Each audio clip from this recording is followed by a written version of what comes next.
The diplomatic carrier horizon of dawn drifted through the pale blue glow of a newborn nebula with the quiet confidence of a city that had learned to fly.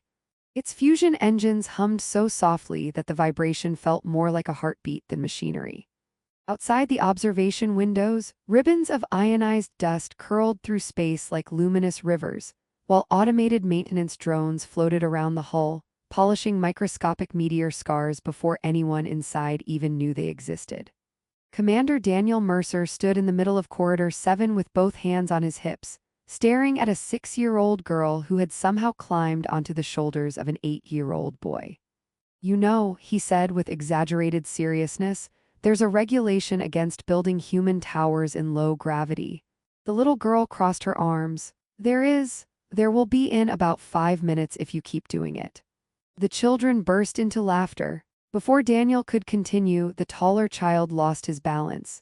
Instead of panicking, Daniel stepped forward with practiced speed and caught both of them before they floated into a passing cleaning drone. The drone stopped, it rotated twice. Then a pleasant electronic voice announced, "Warning, children detected, probability of mischief 98%. The corridor exploded with laughter, even Daniel couldn't help smiling. "I see someone updated your personality software." "I requested Humor Package version 4, the drone replied proudly. "It was a mistake," Daniel muttered. "I heard that." The children laughed even harder. Several meters away, hidden behind a transparent information display, an unfamiliar pair of silver eyes watched everything. Lysera remained perfectly still. She had studied humans for nearly 6 standard years through military archives, diplomatic reports, and historical databases compiled by her people. Those records described humans as emotionally unstable, dangerously territorial, and surprisingly talented at surviving disasters they had caused themselves. None of those reports had mentioned this. The children treated a decorated military commander as though he were an older brother. Worse still, he seemed perfectly happy about it. Her long ears twitched almost imperceptibly. Among her people, the ears were more than decorative features. Fine sensory nerves beneath the skin allowed them to perceive emotional fluctuations almost like invisible waves. She focused on Daniel, no deception, no hidden frustration, no obligation. The emotional resonance surrounding him was genuine warmth. Impossible. A soldier should not waste valuable hours entertaining juvenile civilians. She activated her wrist recorder. "Observation 21, she whispered. "Human military authority voluntarily participates in juvenile recreational activity.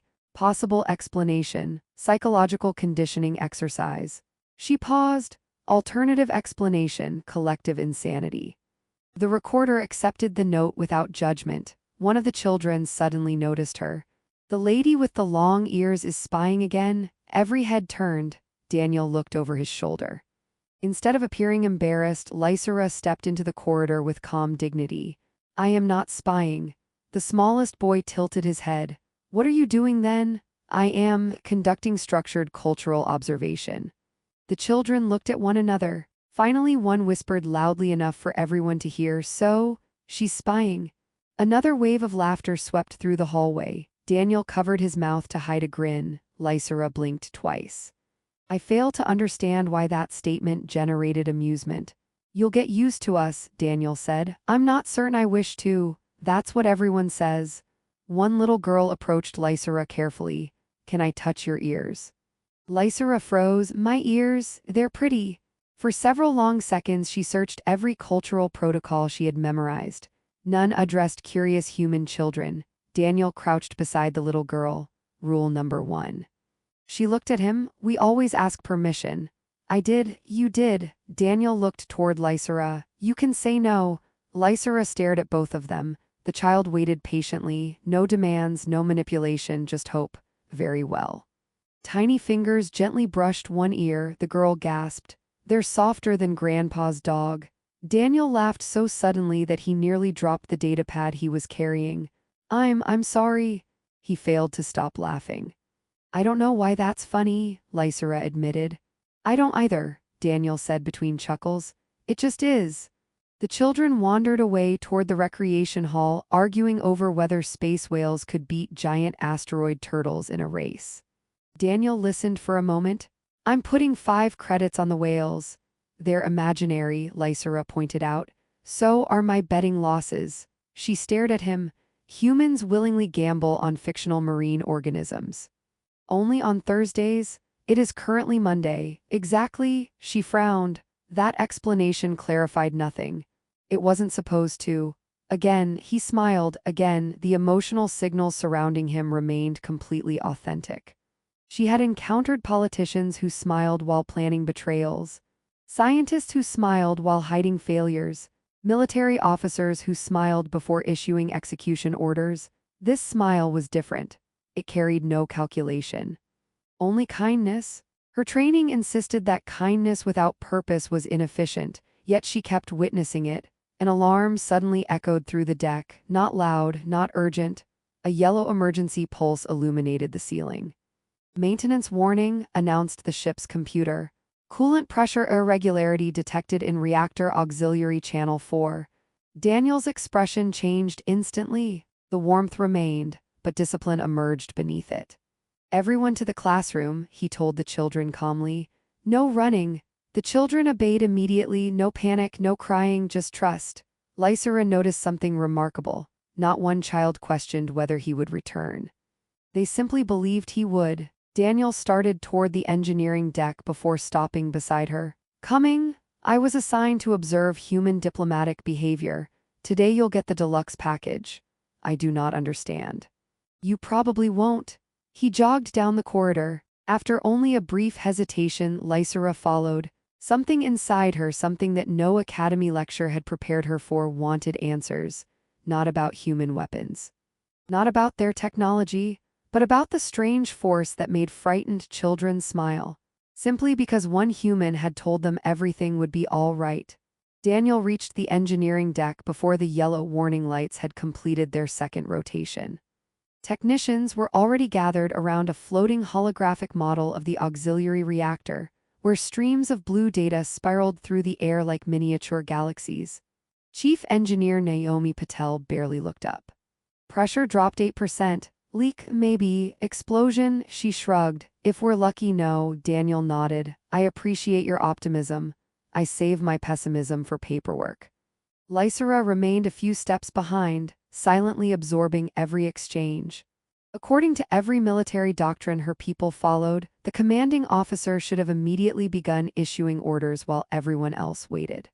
Instead, Daniel asked questions. The engineers answered without fear. One even interrupted him. I've got a better idea. Daniel simply replied, let's hear it. Lysera's ears twitched. The commander accepted suggestions from subordinates. No one seemed surprised. A maintenance drone drifted toward them carrying 3 oversized coolant valves. Halfway across the room, it abruptly stopped. Attention, it announced. I have detected coffee. Naomi sighed. You always detect coffee. It improves my processing efficiency. You don't drink coffee. I dream. Daniel laughed. I'll buy you a software update later. My gratitude is immeasurable. Lysera quietly activated another recording. Observation 22. Human machinery displays unnecessary personality characteristics. Crew voluntarily encourages this behavior. She hesitated. Further study required. Naomi expanded the holographic schematic. The pressure loss isn't inside the reactor. Daniel leaned closer. It's in the maintenance tunnels. She nodded. Probably a damaged coolant regulator. Daniel looked toward the access corridor. I'll go. Lysera spoke before realizing she intended to. I will accompany you. Daniel looked surprised. I thought you were here to observe. I am, he smiled. Observation gets more interesting from inside the problem. She wasn't sure whether that sentence qualified as philosophy or recklessness. Perhaps both. Minutes later, they entered the maintenance passages beneath the engineering deck. The corridors were narrow, illuminated by strips of white light running along the floor. Thick coolant pipes lined the walls while tiny inspection robots crawled across the ceiling, occasionally stopping to scan microscopic fractures. One of the robots paused directly above Daniel. Hello again. Daniel looked up. You're not the hallway drone. I am his cousin. I didn't know maintenance drones had families. We don't. You just said, I enjoy confusing humans. Daniel pointed at Lysera. It's working on both of us. I calculate equal opportunity. The robot rolled away. Lysera blinked. Your artificial intelligences possess unusually creative personalities. They spend too much time around us. I believe that. As they continued walking, her ears picked up something unusual, not sound, emotion. Daniel remained calm, steady, focused, yet beneath that she sensed concern, not for himself, for the children. They are safe, she said unexpectedly. He glanced sideways. I know, you are still worried. I always worry. They are not your offspring. No, they share no genetic relation with you. No, she frowned. Then why? Daniel slowed his pace. My parents taught me something. What? Kids shouldn't have to earn someone's protection. She searched for the correct translation. The sentence appears grammatically incomplete. It isn't. They should simply receive protection. Exactly. She considered that answer. Among her people, younglings belonged primarily to educational institutions after their third year.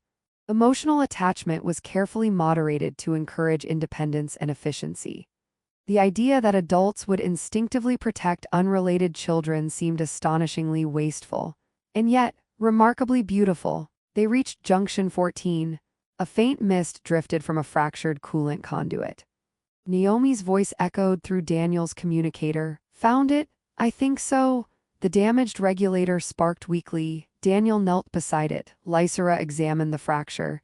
This metal was not weakened naturally. Daniel looked up.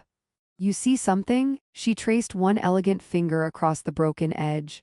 The molecular structure has been cut. He frowned. Sabotage? Possibly. Before either could say another word, every inspection robot in the corridor froze simultaneously. Their optical sensors turned red. Daniel stood instantly. That's not normal. The robots rotated toward them in perfect synchronization. Then, every machine spoke with exactly the same voice. Unauthorized investigation detected. Lysera instinctively stepped back. Those are not your maintenance programs.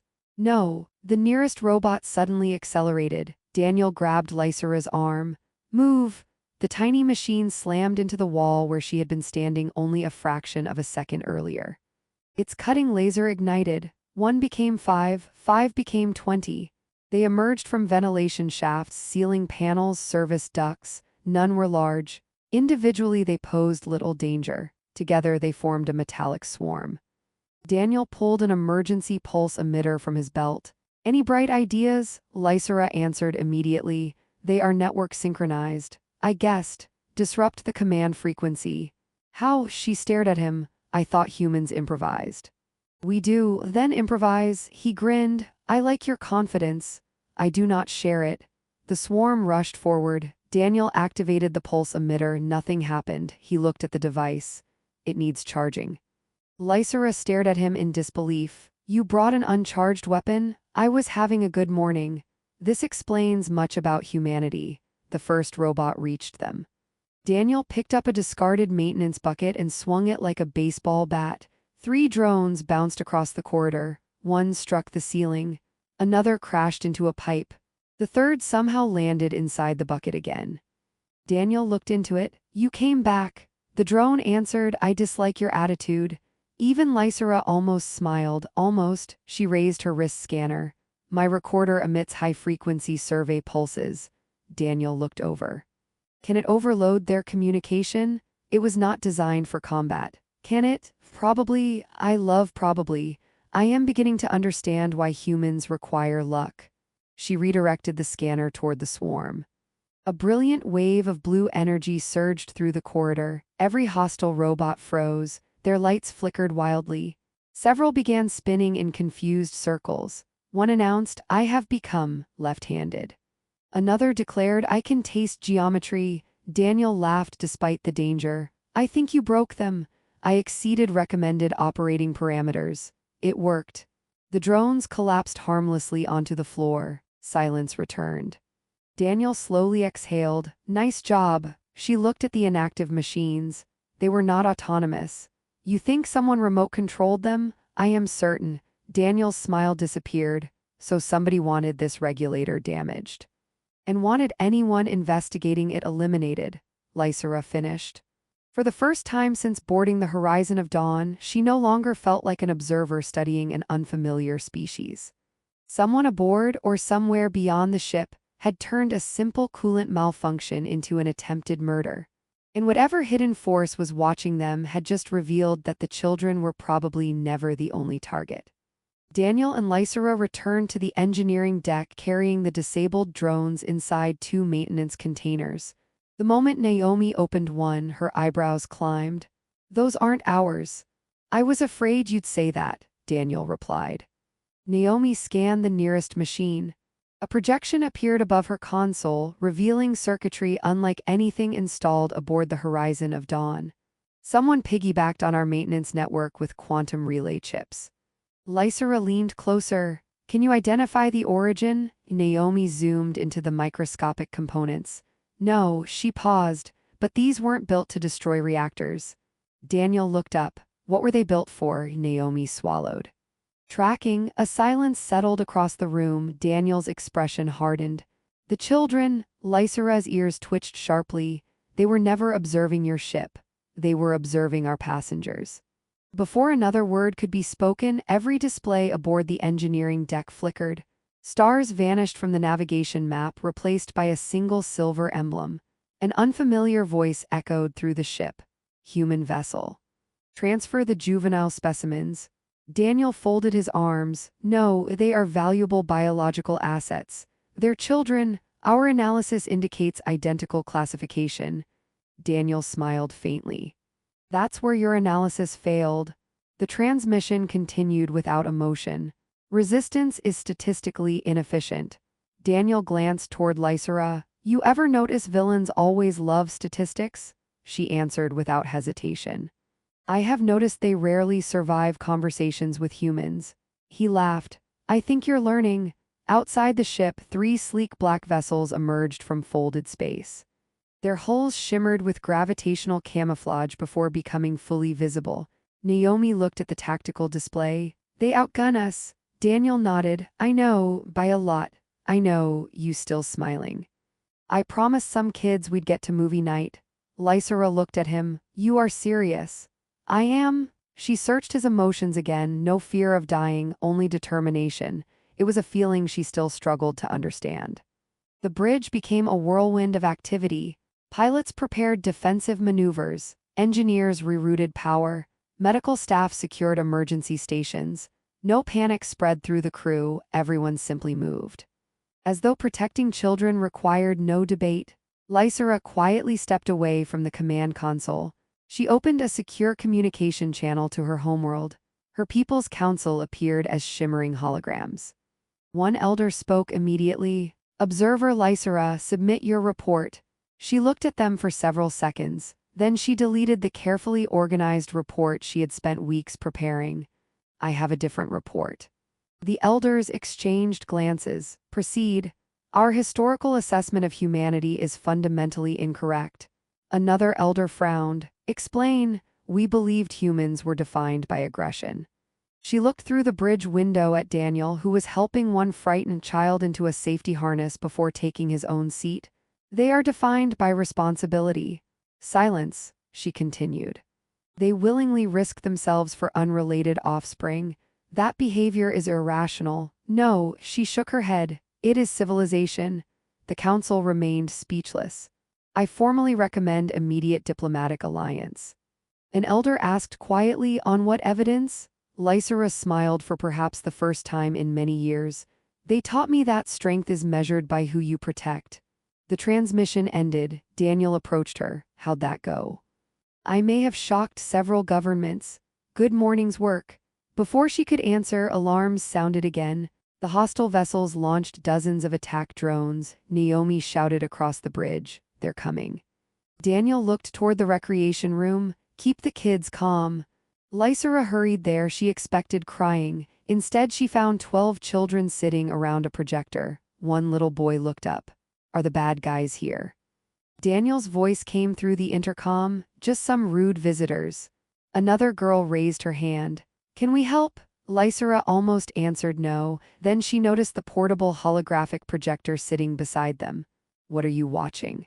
"Puppet shows," she stared. "Show me." 5 minutes later, Naomi suddenly burst into laughter on the bridge. "You've got to be kidding me." Daniel looked at the tactical display. Every hostile drone had unexpectedly altered course.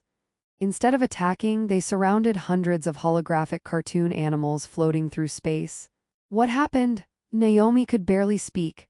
The kids broadcast their puppet show across every communication frequency. On the main screen, brightly colored animated space rabbits were singing loudly while arguing with a dancing asteroid. The enemy targeting systems struggled to distinguish reality from the overwhelming flood of holographic data. One hostile pilot transmitted in obvious confusion. "Why are the rabbits giving tactical instructions?" Another voice answered, "I believe the asteroid is their commander." Daniel laughed so hard he had to wipe tears from his eyes. "I cannot believe that worked." Lysera watched the tactical display. The distraction had created exactly enough time. Naomi activated the ship's experimental gravitational projector. 3 identical copies of the Horizon of Dawn appeared across space. The attackers fired at illusions. Daniel seized the opportunity. "Jump!" The engines roared, the stars stretched into brilliant rivers. Seconds later, the ship emerged safely beyond the hostile blockade. The enemy vessels found nothing but fading gravitational echoes.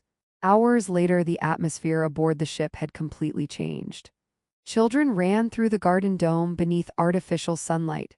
Tiny robotic butterflies floated among flowers engineered to bloom in every season simultaneously. Daniel sat on a bench watching them play. Lysera joined him.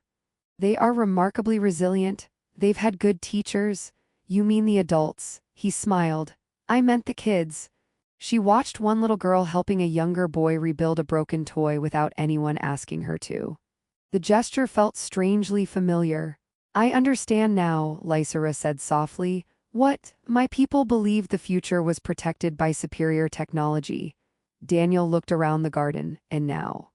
She watched the children laughing beneath the simulated sky. "The future is protected by those who teach the next generation how to care for one another." Her ears sensed the quiet warmth surrounding him once again. This time she did not question it, she welcomed it. A small girl suddenly ran toward them holding a drawing. "I made this." Daniel accepted the picture. It showed a spaceship. A human, an alien woman with very long ears. "And far too many smiling rabbits," he laughed. "I think the rabbits saved civilization." The little girl nodded confidently. "I told you they were heroes." Lysera smiled. For once. She looked at Daniel. "I completely